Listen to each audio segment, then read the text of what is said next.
29 minutos, hora menos en Canarias, por fin en Onda Cero, repasando cómo ha ido la mañana con la cruzada arancelaria de Trump y todas las líneas que vamos viendo que se cruzan o que previsiblemente se cruzarán. Seguramente que muchos andamos pendientes del bolsillo, hasta dónde va a afectar esto o no. La semana pasada, sin haber llegado todavía al 1 de agosto, pues hacíamos una estimación de que hasta la fabricación de un abanico y de un botijo pues iba a verse afectado por los aranceles. Y hoy nos ponemos un poco más serios para conocer pues cómo está la cosa. Javier Rivas Compain es director del Máster de Finanzas de la EAE Business School. Javier, buenas tardes, ¿cómo estás? Hola, buenas tardes. Muy bien. Te he invitado, entre otras cosas, para que podamos hacer un repaso, ¿no?, de la primera semana, esta primera semana en la que ya vamos a ir viendo por dónde va la cosa. ¿Tu primera conclusión cuál es? La primera conclusión, abuela pluma, es que tampoco es para tanto en el caso español, porque estamos hablando de que España exporta aproximadamente 18.000 millones e importa 28.000 millones. Puesto en tanto por ciento, no es ni el 5% del total de exportaciones españolas. Dentro de lo malo, siendo malo, porque lógicamente exportar poco es malo, para esto nos viene bien ser un país relativamente poco abierto al exterior. Y teniendo en cuenta el último informe que hemos conocido esta mañana de FEDEA, que se calcula que España perderá casi un 0,8% del PIB en los primeros 12 meses de estos aranceles, ¿se mantiene esa conclusión o tenemos que estar alerta por otras cosas? Hay mucha polémica con los estudios. Ya sabes que se dice que los economistas somos muy malos médicos y muy buenos forenses. El Banco de España estimaba este impacto aproximadamente en un 0,1-0,2%. Y por ahí yo creo que van a ir las cosas, probablemente un poquito menos que ese 0,8%.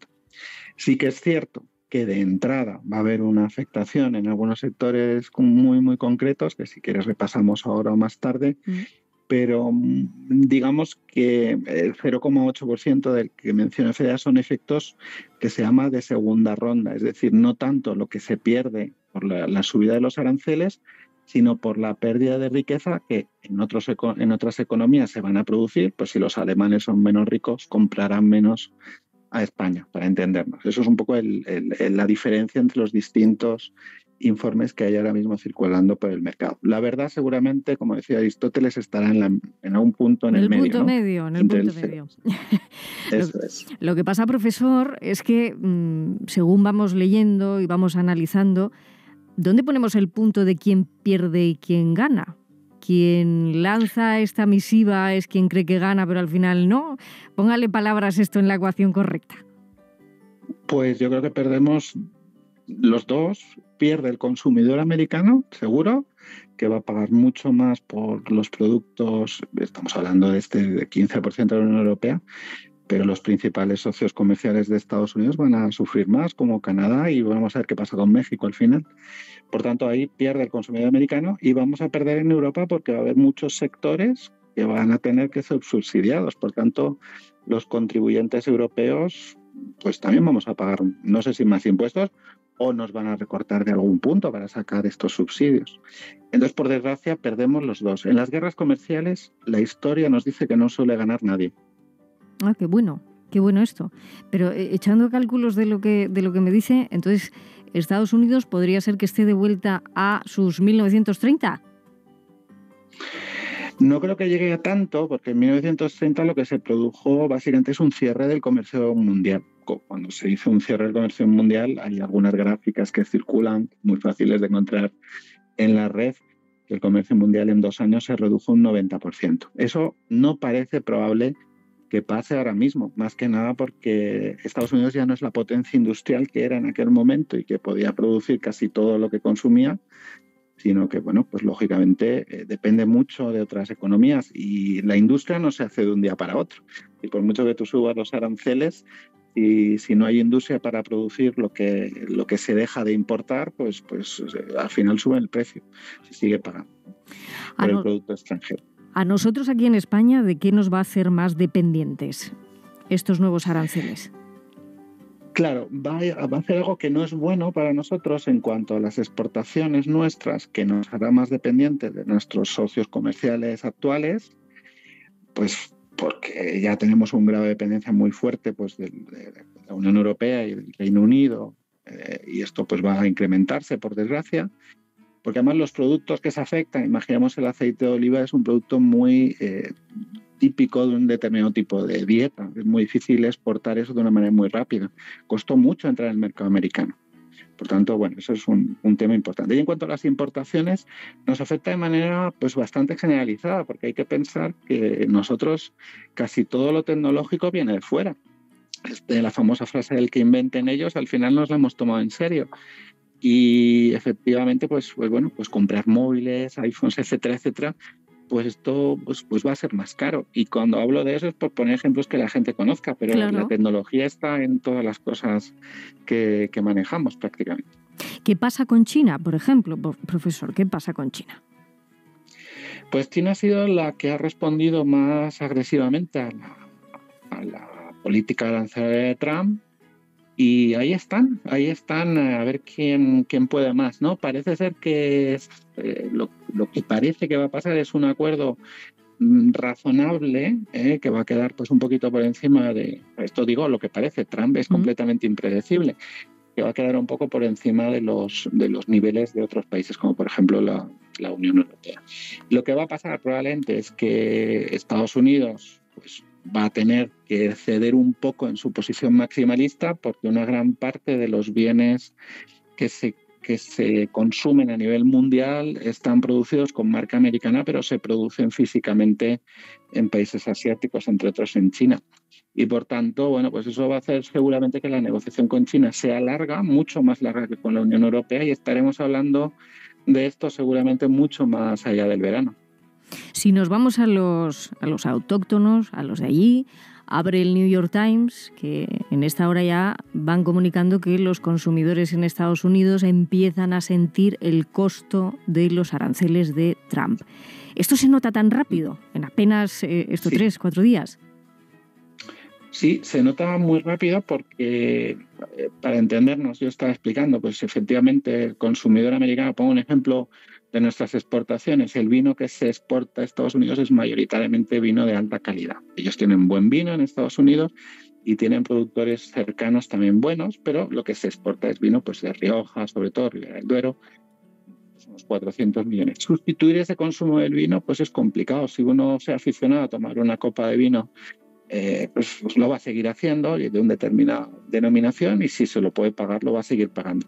Por tanto, en muchas ocasiones lo que ocurre es que esta subida de tarifas que se produce, de aranceles, pues se repercute inmediatamente al consumidor. Como he dicho hace un ratito, al final pagan el contribuyente europeo, en este caso, y el consumidor americano. Entonces, esto es lo importante. Cuando uno impone aranceles, lo tiene que hacer si es capaz de sustituir la producción de un día para otro. Lógicamente, inventarse un Rioja en Estados Unidos no sé si es posible por el clima, pero en cualquier caso es muy difícil. ¿Y qué hacemos con esto que llaman recíprocos? Esto es casi una clase magistral, pero ¿qué pasa con Canadá y con Brasil? Bueno, lo de Canadá y lo de Brasil es un tema muy político. Lo de Canadá es completamente incomprensible, porque además la excusa que se ha tomado políticamente es la llegada del fentanilo. Y hoy había un informe que calculaba que menos del 1% del fentanilo llega ilegalmente a Canadá. Entonces, efectivamente, yo creo que Trump ha querido acabar, esto es un tema totalmente político, pues con el caso de Canadá y de México, con lo que era el acuerdo de libre comercio, ¿no? Famoso de América del Norte. En el caso de Brasil es un tema completamente político. Hay que pensar que Brasil no es un gran exportador de Estados Unidos, ahora mismo es un país medio, tampoco es un gran exportador, pero Canadá sí que es un sitio donde efectivamente se mantienen unas relaciones comerciales muy intensas. Mi apuesta, pues Trump es un gran negociador, esto nos puede gustar más o menos como negocia, y al final llegará a un entente, ¿no? ¿Dónde estará eso en porcentaje? Ya no lo sé, eso es muy difícil de saber, pero seguramente estará, como decía antes, para el caso de China, entre lo que ha llegado al acuerdo con la Unión Europea y el 40% de Brasil, pues hay un margen, ¿no? No me quiero dejar Suiza. Suiza, que dice que está en estado de shock al tener que soportar el 39%, ¿no? ¿Qué pasa ahí? Suiza. Pues yo creo que esto nos sorprendió mucho. No sé si los que nos están oyendo recuerdan ese primer gráfico en el cual él enseñó las tarifas que se aplican y los criterios, que eran unos criterios muy peregrinos. Incluso había territorios que no eran estados que tenían impuestos distintos a los de su propia país, incluso aranceles a países que tenían pingüinos, ¿no? Solamente como habitantes.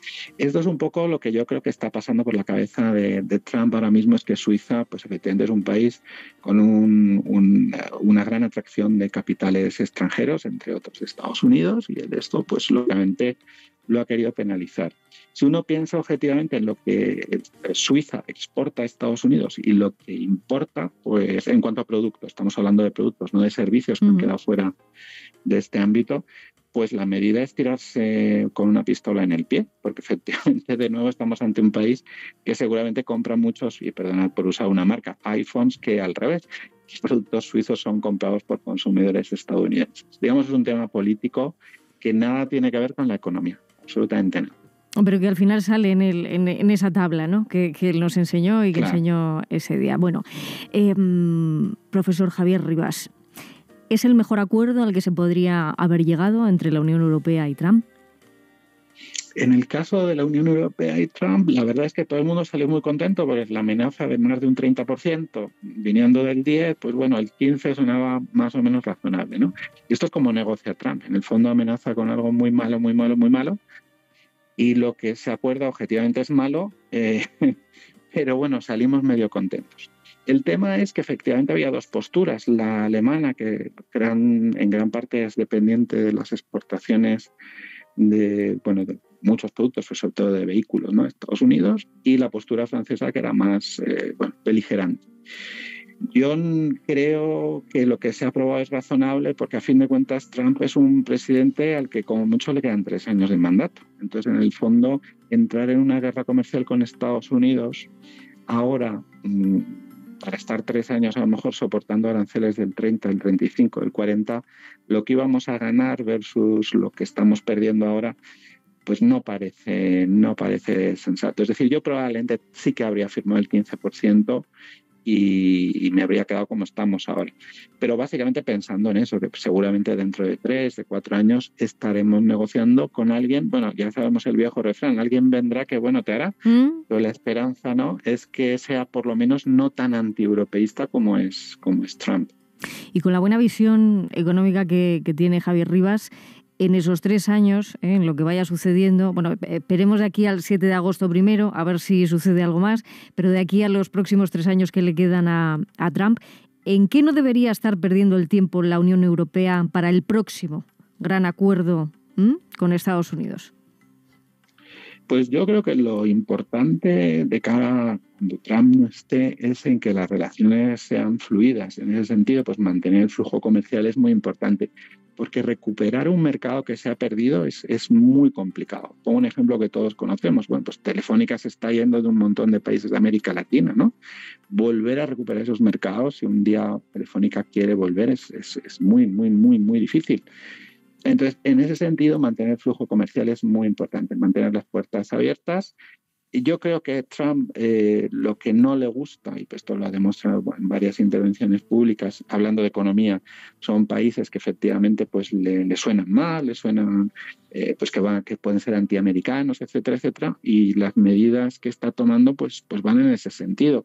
Trump prefiere, hay muchos países que han salido ganando, pues yo qué sé, Camboya le han bajado un poco las tarifas a algunos países asiáticos que efectivamente han tenido reducciones de tarifas, básicamente porque probablemente Trump, no sé si los coloca en el mapa, pero no son países que están, digamos, en la esfera internacional pues con una guerra o con un conflicto de cualquier tipo con Estados Unidos. Entonces, sinceramente creo que la mejor política en este sentido es mantener un perfil bajo. Y esto creo que es algo que muchos países europeos están defendiendo y que probablemente tienen razón. Yo no creo que, por ejemplo, una postura muy belicista, muy beligerante más que belicista, ¿no?, sea adecuada, porque Trump nos tiene mucho más poder negociador que nosotros. Pues vaya rato bueno, entre números cercanos, lejanos y encima de la mesa. Bueno, había que darle un orden, ¿no?, a la mundialidad esta que que nos ha atrapado entre los aranceles y las decisiones a un lado y al otro del Atlántico. Javier Rivas Compain, director del Máster de Finanzas de la EAE Business School. Gracias. Y seguiremos preguntando, por preguntones que no quedemos. Muchas gracias, aquí estaré. Un saludo.